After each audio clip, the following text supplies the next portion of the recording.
को छोड़कर जा सकता है या मालिक को 1 मिनट में समाप्त भी कर सकता है। इसलिए नौकर के लिए बहुत आवश्यक होता है कि वो अपने मालिक को अहो भाग्य में देखे, ऊंचा समझे, ऊंचा माने। और मालिक के लिए नौकर के प्रति ये जरूरी होता है कि वो नौकर को हमेशा नीचा बनाए, नीचा दिखाए, उससे नीचे काम करवाए। ये बात अगर हमें समझ में आए तो अंग्रेजों की नीति हमें समझ में आएगी।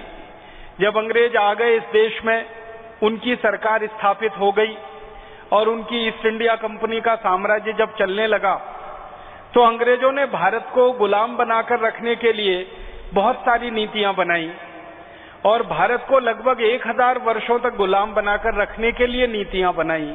कोई 10-20 साल गुलाम बनाकर रखने के लिए नीतियां नहीं बनाई।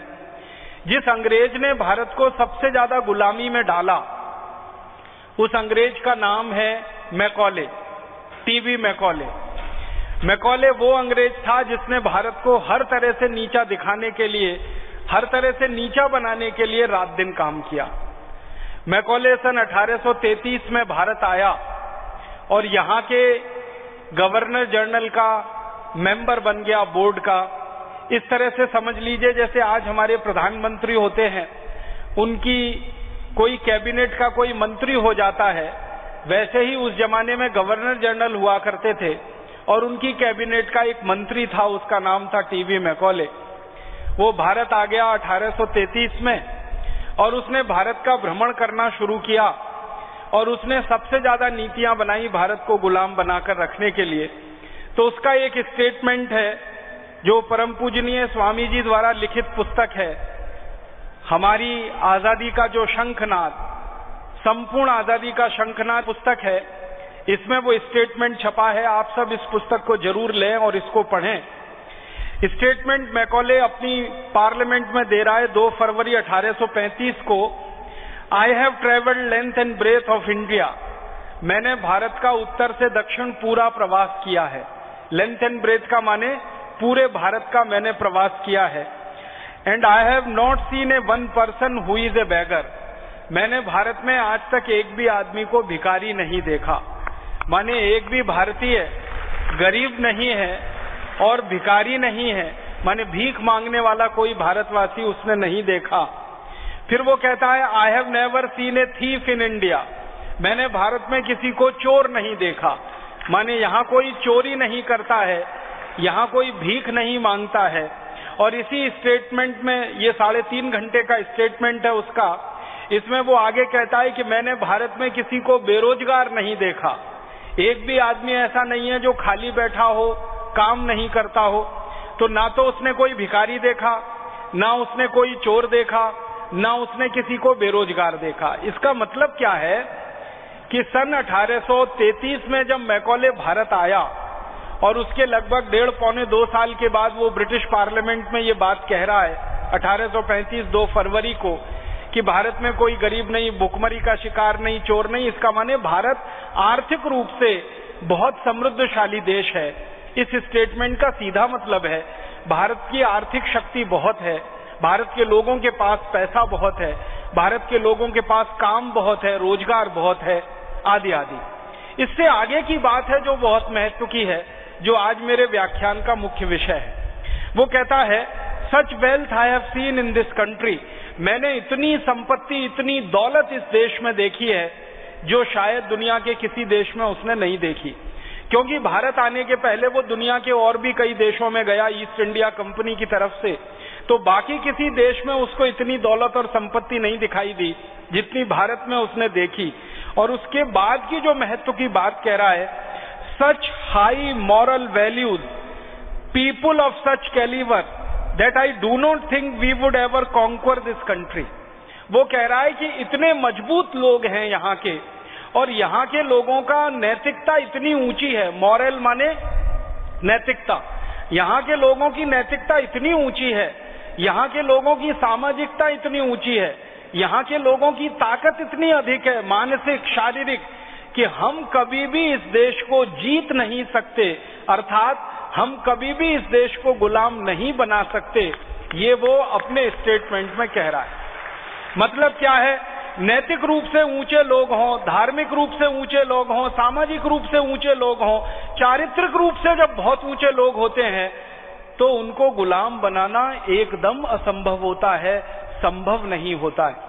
जिनके चरित्र ऊंचे होते हैं, जिनकी नैतिकता ऊंची होती है, जिनकी मान्यताएं ऊंची होती हैं, जिनकी सभ्यता में ऊंचाइयां बहुत होती हैं, परंपराएं जिनकी बहुत ज्यादा अच्छी होती हैं, मजबूत होती हैं, ऐसे लोगों को गुलाम नहीं बनाया जा सकता। ये मैकॉले भारत की बारे में अंग्रेजी संसद में कह रहा है 2 फरवरी 1835 को कि हम भारत को कभी गुलाम नहीं बना सकते, कभी जीत नहीं सकते।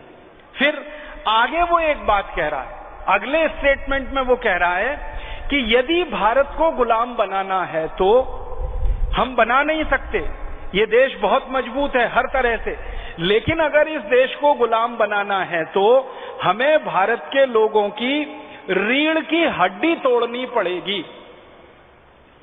अब ये एक मुहावरा है, रीढ़ की हड्डी तोड़ना। हमें भारत के लोगों को अगर गुलाम बनाना है तो रीढ़ की हड्डी तोड़नी पड़ेगी। ऐसे समझ लीजिए जैसे किसी व्यक्ति को कमजोर करना है तो रीढ़ की हड्डी तोड़ दो, वैसे ही भारतीय समाज को तोड़ना है, गुलाम बनाना है तो भारतीय समाज की रीढ़ की हड्डी को तोड़ना पड़ेगा। तो वो रीढ़ की हड्डी क्या होगी?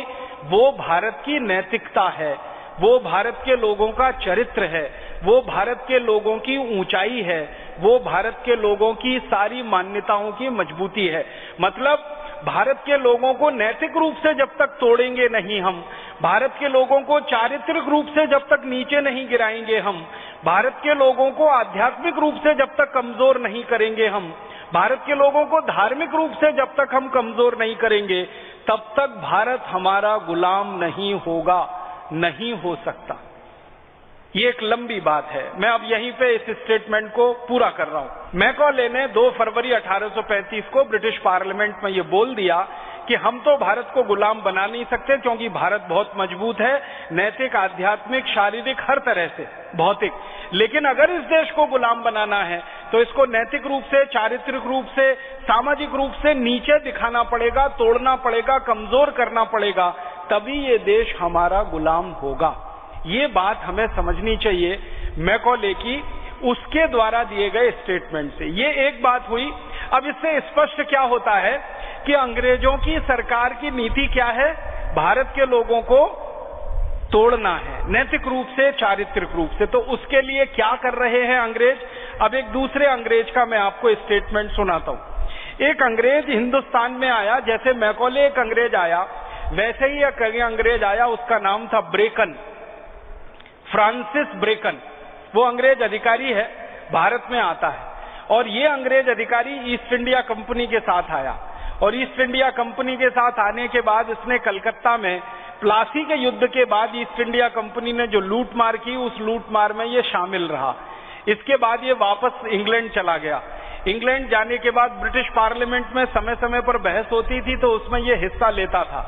एक बार ब्रिटिश पार्लियामेंट में बहस हुई सन 1832 में, और बहस ये हुई कि भारत में अंग्रेजी साम्राज्य को स्थापित करने की दृष्टि से हम क्या क्या काम ऐसे कर रहे हैं जिससे भारतवासियों के चरित्र गिर रहे हैं या भारतवासियों की नैतिकता में कमी आ रही है। तो ब्रेकन ब्रिटिश पार्लियामेंट में खड़े होकर 1832 में एक बात कहता है कि हमने भारतवासियों की नैतिकता में और उनके चरित्र में एक सुराख कर दिया है, एक छेद कर दिया है। पूरा चरित्र और उसको तो हम नहीं तोड़ पाए हैं, लेकिन एक छेद छोटा सा हमने कर दिया है। तो उससे पूछा गया ब्रिटिश पार्लियामेंट में क्या कर दिया है, तब वो लंबी इतिहास बताता। वो कहता है कि सन 1760 में प्लासी का युद्ध जीतने के बाद हमने कलकत्ता में एक शराब की दुकान खुलवाई है, और उस शराब की दुकान से शराब बिकना शुरू करवाया। 1760 में वहां भारत के लोग कोई शराब खरीदने आते नहीं थे, हमारी दुकान पर कोई जाता नहीं था, दुकान ऐसे ही पड़ी रहती थी। अंग्रेजों ने दुकान खोली 1760 में कलकत्ता में शराब की, पहली दुकान हिंदुस्तान में खुली, उसके पहले कोई शराब की दुकान नहीं थी। और अगर इसको दूसरे शब्दों में कहें तो शराब का पहला लाइसेंस इस देश में अंग्रेजों ने दिया ईस्ट इंडिया कंपनी को दुकान चलाने के लिए। ईस्ट इंडिया कंपनी ने वो लाइसेंस किसी कॉन्ट्रैक्टर को दे दिया और वो कॉन्ट्रैक्टर दुकान चलाता है। तो ब्रेकन उस कॉन्ट्रैक्टर से बात कर रहा है और कह रहा है कि भारतवासी कलकत्ते के जो हैं वो शराब पीते हैं क्या? तो वो दुकानदार कह रहा है ये लोग शराब नहीं पीते हैं। तो आगे पूछ रहा है हमारी नीति क्या है? तो वो कह रहा है हमारी नीति है कि भारतवासी अधिक से अधिक शराब पीना शुरू कर दें, ये हमारी नीति है। इस नीति के लिए क्या कर रहे हो? तो वो कहता है कि मैं भारतवासियों को तरह तरह से लुभाने की और लालच देने की कोशिश कर रहा हूं कि वो यहाँ शराब की दुकान पर आएं, अपना पैसा खर्च करें और शराब पीकर जाएं। फिर वो ब्रेकन पूछ रहा है उस दुकानदार से कि भारतवासी सामान्य रूप से सबसे ज्यादा पैसा कहाँ खर्च करते हैं? तो वो दुकानदार अंग्रेजी बता रहा है ब्रेकन को कि ये भारतवासी सबसे ज्यादा पैसा खर्च करते हैं मंदिर में दान देने में, गरीबों की सेवा करने में, जरूरतमंदों को देने में। तो सामाजिक रूप से, धार्मिक रूप से भारतवासी पैसे का ज्यादा खर्च वहां करते हैं, लेकिन शराब वराब पीने पे भारतवासी खर्चा नहीं करते हैं, क्योंकि शराब पीना इनकी आदत में शामिल नहीं है और इनकी जलवायु जो है, इनका जो वातावरण है, वो भी इनको अनुमति नहीं देता है कि ये शराब पिए। अब ये वार्तालाप है 1760 के आसपास का, और ये वार्तालाप हो रहा है एक अंग्रेज अधिकारी फ्रांसिस बेकन और अंग्रेजों ने पहली जो शराब की दुकान खुलवाई उसके दुकानदार के बीच में। उसके बाद 1832 का एक वार्तालाप सुनाता हूं। यही शराब की दुकान धीरे धीरे बड़ी होती है, इसकी कई शाखाएं कलकत्ता में खुल जाती हैं और बहुत सारी शाखाओं से शराब बिकना शुरू हो जाती है। तो 1832 में शराब की दुकान का जो पहला मालिक है वो तो मर गया है, दूसरा मालिक इसको चला रहा है। फिर उससे पूछा जाता है कि 1760 से 1832 के बीच में क्या स्थिति है, तब वो क्या कह रहा है वो सुनिए। वो कहता है कि अब तो कलकत्ते के भारतवासियों में शराब की खपत बहुत ज्यादा होने लगी है। आप इसको ध्यान से समझिए, 1760 तक एक भी भारतवासी कलकत्ते में शराब नहीं पीता, एक भी भारतवासी भारत में शराब नहीं पीता, और 1832 के आते आते वो शराब की दुकान का मालिक कह रहा है कि अब तो कलकत्ते में भारतवासियों में शराब की खपत बहुत अधिक होने लगी है। जो भारतवासी अधिक पैसा खर्च कर सकते हैं वे सब अधिक से अधिक शराब पर पैसा खर्च कर रहे हैं। हमारी दुकान से भारतवासी शराब खरीदते हैं, ब्रांडी खरीदते हैं, बियर खरीदते हैं, शैंपेन खरीदते हैं और अन्य हमारी शराबें यहाँ काफी बिकती हैं। फिर एक अंग्रेज उस दुकानदार से पूछ रहा है कि भारतवासी ये ब्रांडी, बियर, शैंपेन में से सबसे ज्यादा क्या पीते हैं? तो वो उत्तर दे रहा है कि सबसे ज्यादा शैंपेन पीते हैं। फिर उसके बाद आखिरी सवाल वो अंग्रेज पूछ रहा है 1832 में कि पहले क्या भारतवासी शराब पीते थे? तो वो दुकानदार कह रहा है कि मेरा जो पूर्व मालिक था, माने पहला लाइसेंस जिसको मिला वो मर गया, उसके बाद दूसरा लाइसेंस वाला कह रहा मेरा पहले वाला जो मालिक था वो अक्सर मुझसे कहा करता था कि कोई भारतवासी यहाँ शराब पीने नहीं आता था, जब भी होता था तो कोई अंग्रेज अधिकारी आकर शराब पीता था या अंग्रेज आकर शराब पीता था। तो वो कह रहा है कि पहले तो कोई भारतवासी शराब पीने आता नहीं था। क्यों? वो पूछ रहा है क्यों? तब वो कह रहा है कि जहां तक मैं जानता हूं शराब पीना भारतवासियों के धर्म के विरुद्ध है। मैं जानता हूं कि शराब पीना भारतवासियों की आदत के विरुद्ध है। मैं जानता हूं कि शराब पीना भारत की सामाजिक रिवाज के विरुद्ध है, और मैं जानता हूं कि शराब पीना भारतवासियों के पर्यावरण और प्रकृति के विरुद्ध है। ये चार उत्तर वो दे रहा है। अब इससे हम अंदाजा लगाएं कि 1760 में एक भी भारतवासी शराब नहीं पीता हो और 1832 तक आते आते इस देश में हजारों लोग अंग्रेजों की शराब पीने लगे हों, तो मतलब क्या है? अंग्रेजों की जो नीति थी वो नीति भारत में सफल हुई, और वो नीति क्या थी?